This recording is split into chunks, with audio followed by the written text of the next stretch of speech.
Hey there, Mavericks. Mrs. Motlaw and the Mon community recognize the wide array of neurodiverse students in our school, and we are always looking for ways to best lend support both in and out of the classroom.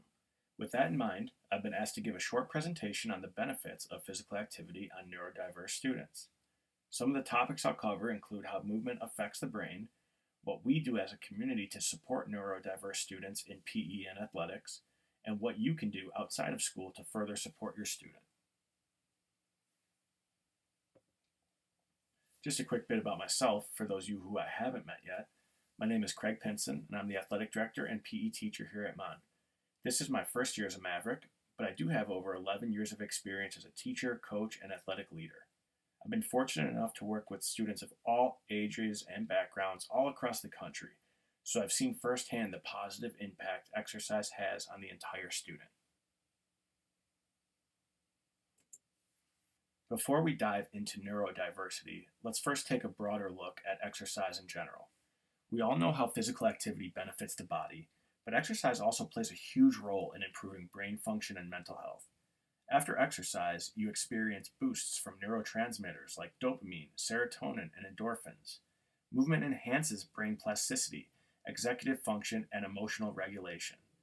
Physical activity just isn't good for the body, it's essential for the brain. It enhances mood, attention, and learning. What you see here are brain scans taken during a 2009 study that was conducted by researchers at the University of Illinois. Participants were asked to take a reading test after either sitting quietly for 20 minutes or walking for 20 minutes. These EEG measurements showed that participants' brain activity was significantly elevated after a bit of walking, and some of the largest brain-boosting effects lasted for almost 30 minutes after they were done exercising. In another study from scientists at Stanford University, volunteers were found to perform better on a test of creative thinking if they did it while walking rather than sitting. The subjects were given 4 minutes to come up with 3 alternative uses for a word. Each person tried it out while they were sitting and while they were walking on a treadmill. Over 80% of the participants showed more creativity with their answers when they were walking compared to when they were sitting. I'd like to show you a short video clip that will even further detail how exercise improves learning and thinking.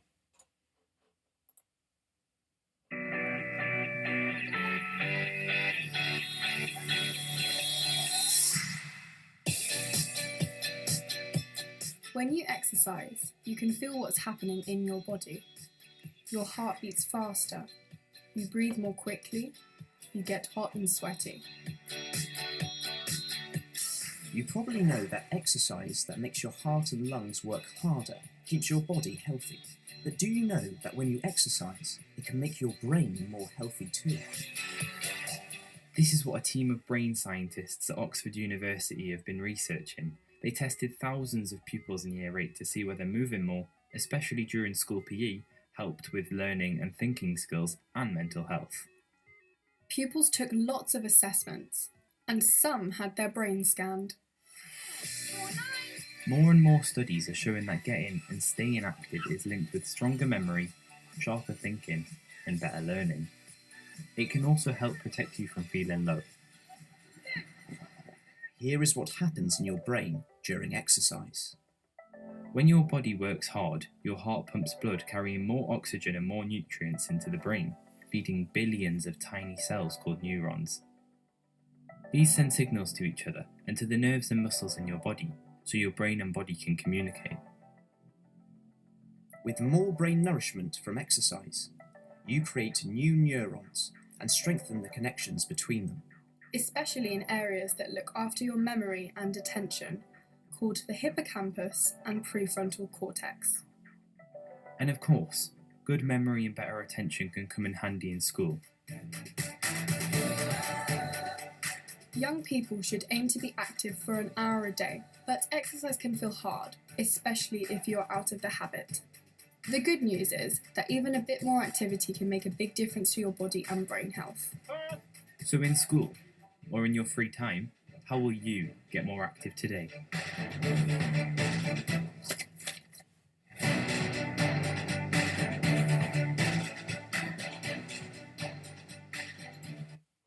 That video does a great job of explaining it, probably far better than I could. So before we look at the connection between neurodiversity and physical activity, let's first dig into what neurodiversity actually looks like. Neurodiversity refers to natural variations in brain function, including ADHD, autism, dyslexia, and dyspraxia. These differences bring unique strengths but also challenges, particularly in sensory processing, motor coordination, and focus. Neurodivergent individuals experience the world in unique ways. Us understanding their needs allows us to better support them and successfully include them into PE and Maverick athletics. In addition to all the benefits listed before, each neurodivergent condition interacts differently with physical activity. While ADHD benefits from high-intensity movement, structured activities help autistic individuals regulate their sensory input. So how do you choose the best activity for your student? It really depends on what they need from sport and activity. Aerobic exercise can boost dopamine and improve learning capabilities. Strength training enhances coordination. Yoga can support self-regulation, and team sports improve social skills. At the end of the day, it's finding out what's best for your student. What are they going to gain the most from? Is it structure? Is it unstructured? Is it high intensity, short burst exercise? Or is it a longer duration where they're giving less effort? Are they trying to work on interactions with peers? Are they better off in an isolated setting trying to achieve on their own? That's going to be up for you and your family and your student to decide, and we are super glad to help make that decision and help guide them and allow them to try different things. At the end of the day, we want what's best for the student. You want what's best for the student. So we're going to work together to find the right fit.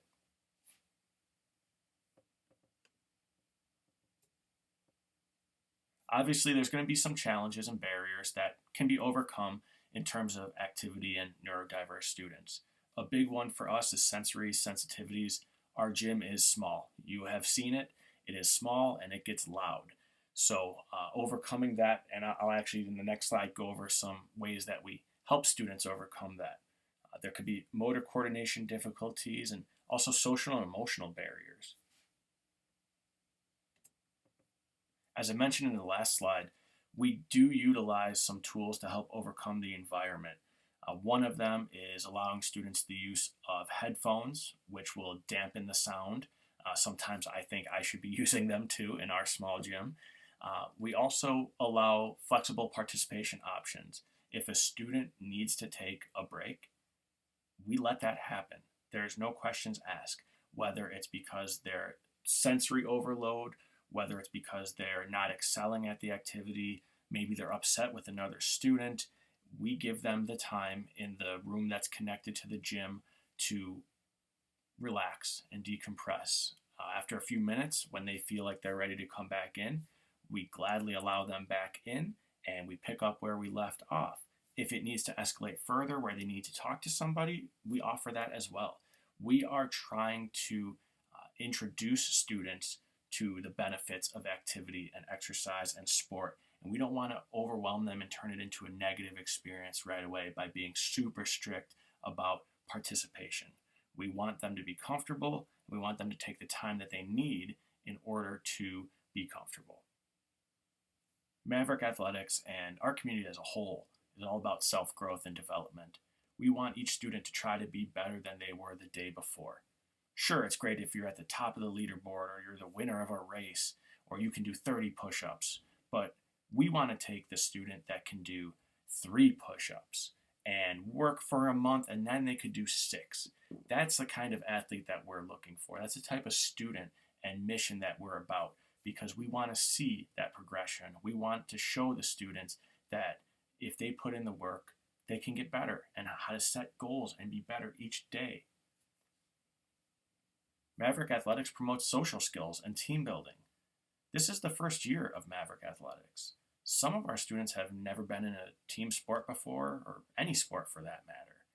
They are learning and understanding how to work as a team.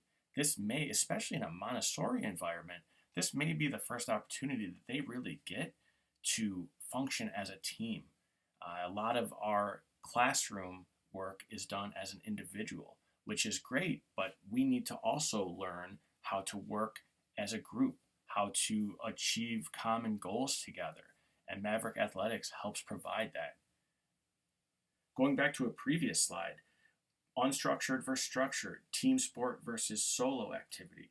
Whatever you think is right for your student wants to try, we have options for it. If you think they'll thrive more in a solo environment, maybe something like cross country is better. If you think that they'll excel in a team environment, volleyball or basketball may be better. At the end of the day, we're trying to expose our students to as many different options as possible so they can pick what's right for them, what benefits them the most, and what they can pursue for their entire educational career. As we preach here at Mon, it takes a village. We are dedicated to providing as many physical outlets for your student as possible, but we need your support at home. So what can you do to help your neurodiverse student at home? First off, give them brain breaks and the time to walk around during homework. It's easy to get frustrated by a lack of focus and progress on homework, but keeping them tied to a desk is not the answer. That goes against everything we just talked about.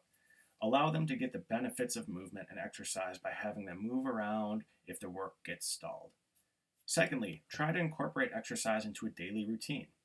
If you eat dinner, then do homework, carve out 15 minutes in between to take a walk or go play outside. It will help activate the brain for the homework ahead. Lastly, find external opportunities that Mon either cannot offer or does not offer due to the season. For example, if in the fall you find that your student is really responding to volleyball, we can help you find rec or travel programs that will help them continue pursuing that athletic outlet in the off-season.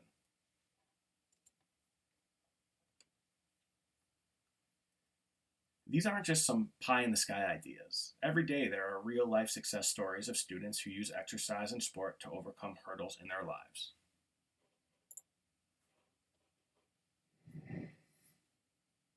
Now this week is Neurodiversity Celebration Week, a worldwide initiative that challenges stereotypes and misconceptions about those who think differently. But what exactly does neurodiversity mean? Now, well, Sky's Nick Ransom has been speaking to two autistic athletes, an Olympic rower and the first openly autistic triathlete to finish the Ironman World Championships.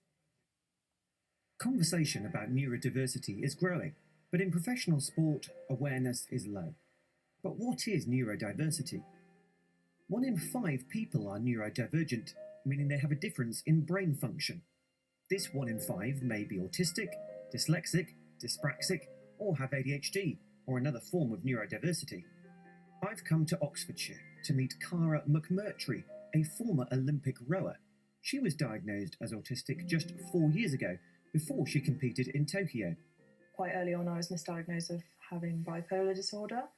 All of the medication I was taking for that, all of the therapies that I was having, none of that really worked. And then it wasn't until 2019, so 5 years later, I was ultimately re-diagnosed. Being autistic myself, I'm keen to know what life was like in a sporting environment.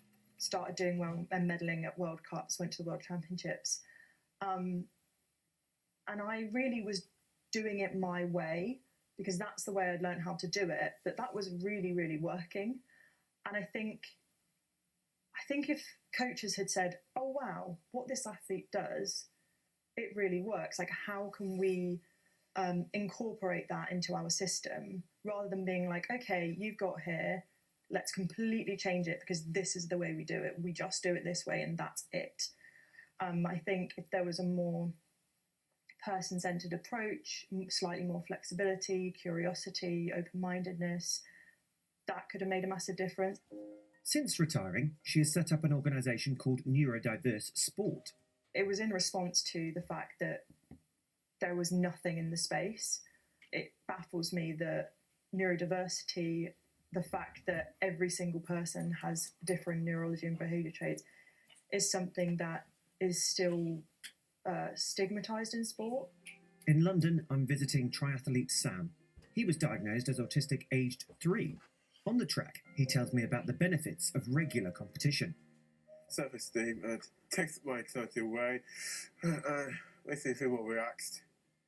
The commitment required to compete has given Sam much needed focus, and he is enjoying breaking stereotypes.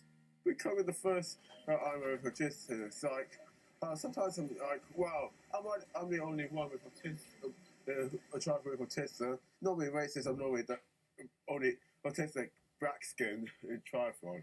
Is it going to be like this all week? Sam is coping better with the anxiety of talking to new people, but at the track, it can be tricky too. It gets so crowded. Sometimes we get the very hand of say, track, I have to get away.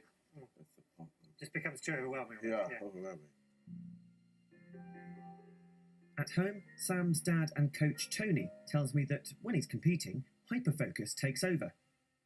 We're always fascinated by him actually doing a triathlon race where there's loud noises and lots of people.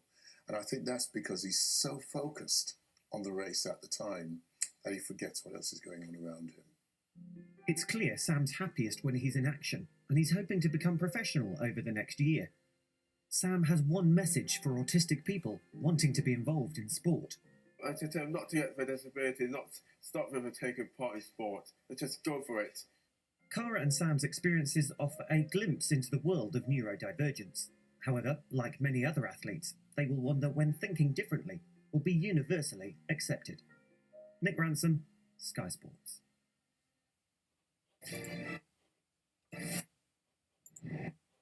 I hope you were able to take away some great information from this presentation.